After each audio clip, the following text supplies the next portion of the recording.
Folks, there's a great event coming up in just a couple of weeks in New Bern. It is the Brew Bern Beer Fest.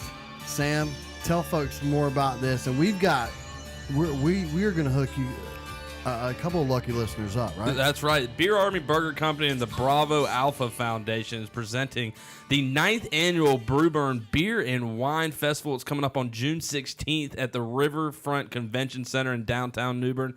This event is awesome. I've gone probably 6 years in a row now. I know if you do the math, it doesn't make a whole lot of sense because I'm 24. But just trust me, I've been like 6 years in a row now. It's a lot of fun. Look, they have over 40-plus American craft microbreweries and wineries, over 100 different beers and wines. They've introduced distilleries. They had some whiskey tastings last year. It's a lot of fun. All you craft beer fans, there is something here that you're going to love. Even if you're not someone who's necessarily into craft beer, this is a great way to kind of dip your feet in the water and try to taste them, a couple of different things. And don't worry, they've still got your Bud Lights, your Budweisers, your Busch Light, your Natural Light, whatever you want. They have something for you. $35 gets you in the door with a general admission ticket. That's going to give you unlimited beer samplings. I said unlimited beer samplings between 1:30 and 5 o'clock. For $50, you can purchase a VIP ticket, which is going to get you in the doors at 12 o'clock. So you can get 5 hours of unlimited beer tasting. All tickets come with a free sampling glass. There's foods, there's vendors, there's a live DJ, there's bands, all sorts of stuff. It's a great time.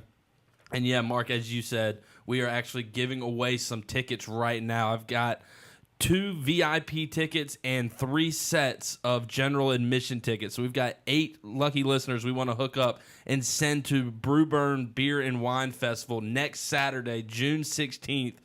For more details on how to get entered into that contest, just go to our Facebook page, 252 ESPN. You'll see all the details pinned right at the top. But if you need more information on Brew Bern, just go to bravoalpha.org, bravoalpha.org. From there, you can learn more. You can purchase your tickets, whatever you need. You can also check them out on their Facebook page, 9th Annual Brew Bern Beer and Wine Festival, and let them know you're coming. And, of course, we would love for you to let them know that you heard about it through us. But, again, the 9th Annual Beer Army Burger Company Brew Bern Beer and Wine Festival coming up June 16th from the New Bern Riverfront Convention Center.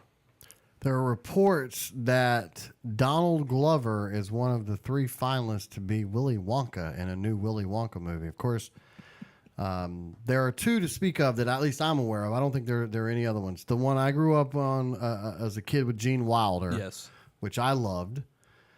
I saw the one that came out with Johnny Depp, which was okay, but he was kind of was he a little creepy, Willy Wonka? Yeah, I never saw that one for that exact reason. It was, everything I saw from the replay.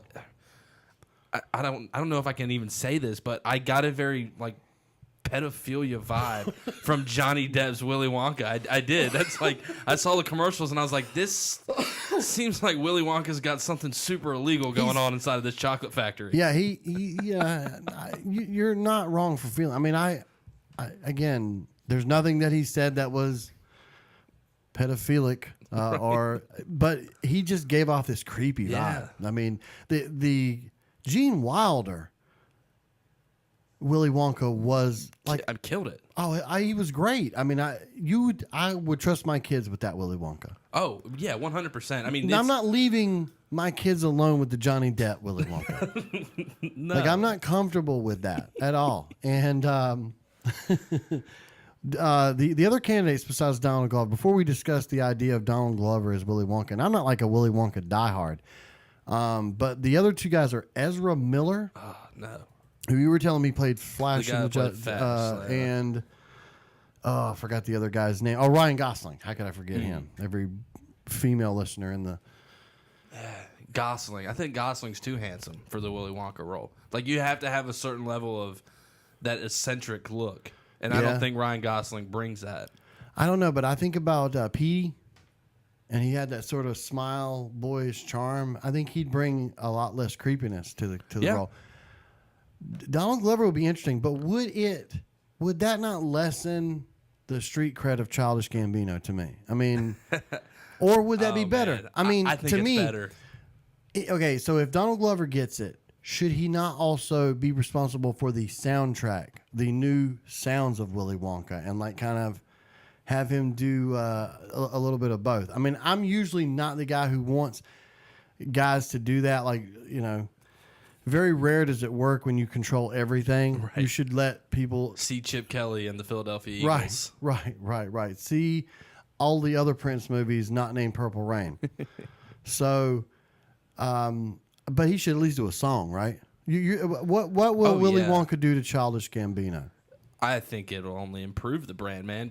Willy Wonka is like an OG movie character, right? I mean, it is one of the most world-renowned and widely recognized characters. Even if you haven't seen the movie, you know Willy Wonka. It's similar to the Lando Calrissian role that he got. I understand that. I still haven't seen the Solo movie, but you said he was criminally underused. I thought he did great, and well, if you're a Star Wars fan and you like the Lando character, he almost harnesses a little bit of that inner Billy D. You kind of feel.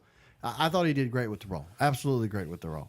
So, I mean, who are some of the other characters that you could play and you would like love to be able to walk around and you would love to be identified as, hey, that guy is Lando Calrissian? You see Harrison Ford and you're like, oh, that guy's Han Solo. And you immediately associate the actor as cool when, you know, they may not necessarily be. It's actually funny. I've been watching the Netflix series Narcos.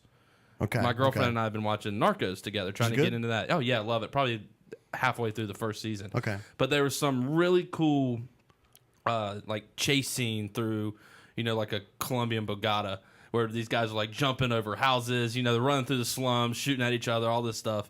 And Rachel's sitting there and saying, like, how cool this is and blah, blah, blah. And I was like, yeah, it is cool. And I was kind of laughing, you know, because the bad guys and the good guys in those scenes can never actually hit each other when they're shooting at each other. Like, nobody ever actually connects. And so I'm just kind of laughing at that side of it. And it sort of struck me and it hit me. And if there's theater kids out there listening, I'm not trying to offend you in any way. But so many times I think we forget that when we're watching these movies and we're like, wow, these guys are really cool actors. You forget that, like, Harrison Ford, despite, you know, being Indiana Jones, despite being Han Solo, at one point in his life, Harrison Ford was probably getting bullied in high school for being the theater kid. So you watch these movies and you think some of these actors are so cool, but then you're like, wait a second. I knew that theater kid back in the day. I mean, Tom Cruise is the greatest part of that. I mean, 100%. Because he plays like the Mission Impossible movies. My wife loves those. And you know, I oftentimes go, no, you know, because I mean, you can tell the theatrics in it and the special effects. But I mean, if you've seen Tom Cruise, he's a tiny little guy, just a tiny little guy, and not physical. And let's face it. I mean, what have you watched the outtakes from Deadpool 1? I have not. One of my favorites is because you know when he's sitting on that thing and he's hey Jared, I'll take a sub fully loaded. One of the outtakes was, hey, my stuntman is about to kick your butt. Right, exactly. And because Ryan, who is it that plays Deadpool? It's slipping my mind. Yeah, Ryan Reynolds. Ryan Reynolds. Yeah, he doesn't do that stuff. No, Ryan Reynolds is not like there's the a guy martial who can flip artist and do all this. Right, who goes in and does that stuff. So. No, I absolutely. I mean, and Tom Cruise is one of those that really stands out because you see him do these incredible things in Mission Impossible. And it's like that guy is nowhere near. I mean, another guy who I love. I mean, Die Hard's one of my favorite movies ever. Yes. I forget. I read this great article on that. There was a guy, an insider, who told you like the guys who could really hurt you. Now, as much as we pick on Steven Seagal right now, like that dude could actually hurt you back in his day. Yeah, he was accomplished martial artist. Yeah. Chuck Norris could legitimately kick your tail because he was a martial art. Bruce Willis, who's great in Die Hard, can't do any of those things. He's not as cool as John McClane. He's not John McClane. Nowhere near John McClane. Absolutely not. So that begs to saying, I mean, you know, Billy D. Williams is not Lando. And let's go back to Donald Glover, you know, which again is interesting because he's not doing action movies. And I can't tell you anything about Solo. So And certainly people aren't going to mistake him for being, oh man, can I get a piece of candy? If he gets this role as Does Willy Wonka. schnozberries really taste like schnozberries? Yeah, I'm trying to think too. Beyond that, since Hollywood is all about taking the old and rebranding it and redoing, what's something old that nobody's rebranded yet? Chitty Chitty Bang Bang. Chitty Chitty Bang Bang is like the greatest movie from my childhood. The flying Is that a car. Disney? Yeah, Dick Van Dyke. Why isn't Disney? Disney should be all I over know, it's that. a flying car. Like it's great, man. Truly scrumptious. Anything else? You got it? I mean, well, they're going through the process right now. I think Disney's hitting the nail on the head with this whole taking the old Disney animated movies. They've done Cinderella, they've done The Jungle Book, making them into these. Then they're making real life adaptations, and in fact, they're doing The Lion King, and Donald Glover, aka Childish Gambino, is going to be Simba in The Lion King. Yeah, he's going to be voicing Simba. That's amazing. But that's another thing. Like, talk about iconic roles. Not many people know Donald Glover yet, I feel like. As popular as he is and as big of a superstar as he is, I don't think... I couldn't go to my parents and be like, oh, Donald Glover. And my parents would be like, who is Donald Glover? And they more so wouldn't understand who Childish Gambino is. And if you're not familiar, and Cardi B actually, and that's another name that my parents aren't going to know. But Cardi B actually tweeted something the other day like, I swear Donald Glover and Childish Gambino look exactly the same. They must be the same person. And obviously people were like, yeah, you think? But he is a guy who is really tying himself to iconic roles. If you're talking about at the end of this year, he has the potential to have played Lando Calrissian, Willy Wonka, and Simba. Yeah. I mean, man, that is like a hardcore just triad of movie powerhouse characters. Yeah, that's. I mean, because they've redone everything. I mean, I was thinking there's this old sci-fi movie called The Highlander. I think, man, they could remake that now with the special effects. I only know about The Highlander because of Talladega Nights and Ricky Bobby.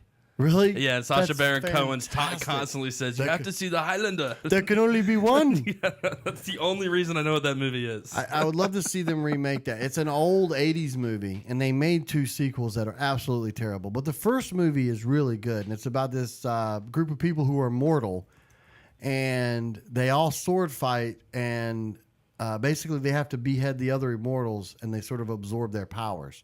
Okay. And the whole rule is there can only be one. And the movie's about how it comes down to the last few of them in New York. And again, in the 80s, sound fantastic. Like I would like this. And, oh, yeah, no, fantastic. But if you watched it now, you'd be like, oh, special effects need to be a little bit better. But remember, this movie was made in like 81 or 82 or something like that. But it's hard to really think of anything that they haven't already remade. I mean, old TV shows, old movies. I mean, I feel like at some point we're going to get into like the Citizen Kanes and the Casablancas and stuff like that. But I also wonder if those are too respected as like cinematic classics to actually be messed with. Well, just give it some time. I mean, I think a lot of Star Wars people think, oh, really?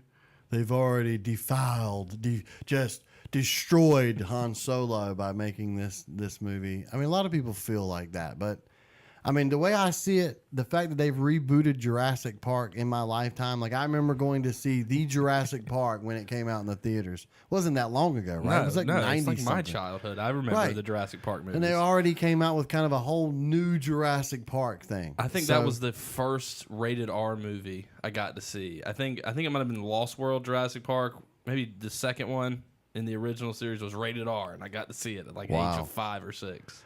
I love to tell the story, and I know that we've killed this whole segment, which is fine. It's an abbreviated show. It is an abbreviated show. My favorite part of Jurassic Park was at the time it came out. Remember, this is the 90s. Okay, we didn't have internet, and so movies were actually still a pretty big deal. Not that they're not now, but we didn't have the multimedia entertainment. People were still renting VHS tapes. You couldn't just to watch movies. Pull up any movie you wanted on your computer within seconds. Well, nobody. I mean, the only computers you had were desktops, and nobody had cell phones. And if you did, you only used it in case of emergency, like you had a flat tire or something on the side of the road. So every Friday or every other Friday, we would go to the movies, and we'd sort of pick the movie when we got there. And I remember the huge disappointment about what? We're going to go watch a dinosaur movie? Now, for whatever reason, you were disappointed in that idea? No, because I thought, because I hadn't read the book, I didn't read any of the hype. All I knew was it was a dinosaur thing, and that they were already selling the lunch boxes and stuff in stores. Is Jurassic Park a book?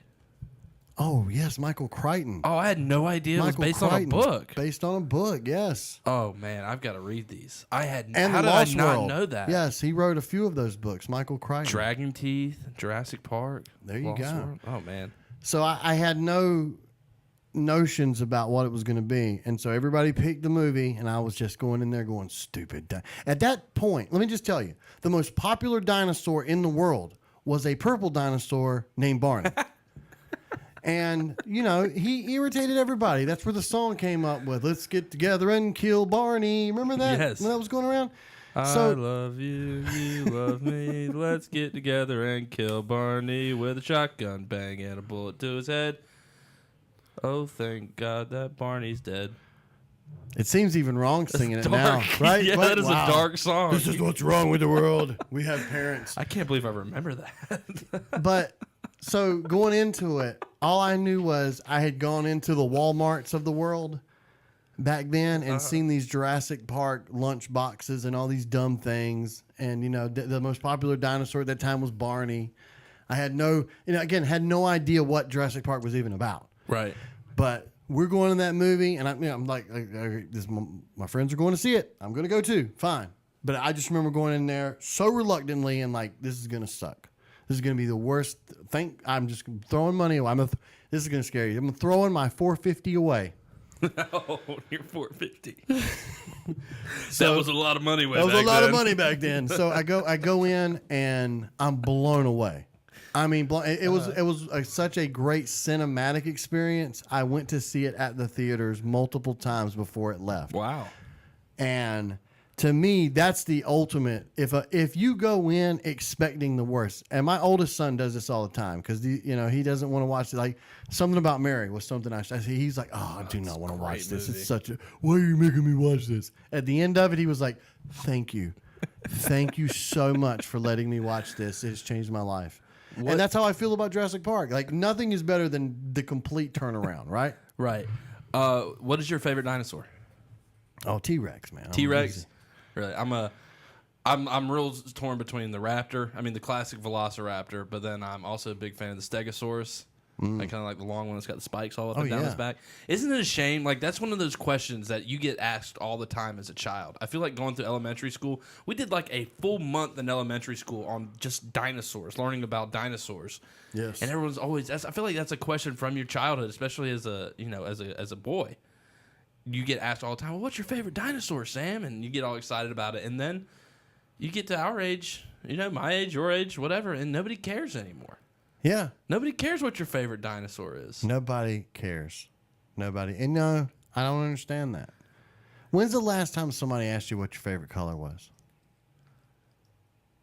I mean, that's like a generic first date question. Yeah.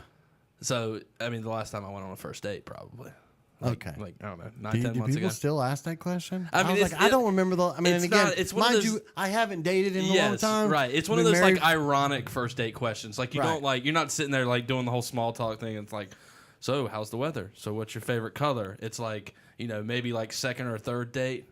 You're okay. Haha. So I don't know your favorite color. Oh yes. Maybe I'm just bad at dating. No. I mean, I guess at some point it felt like it.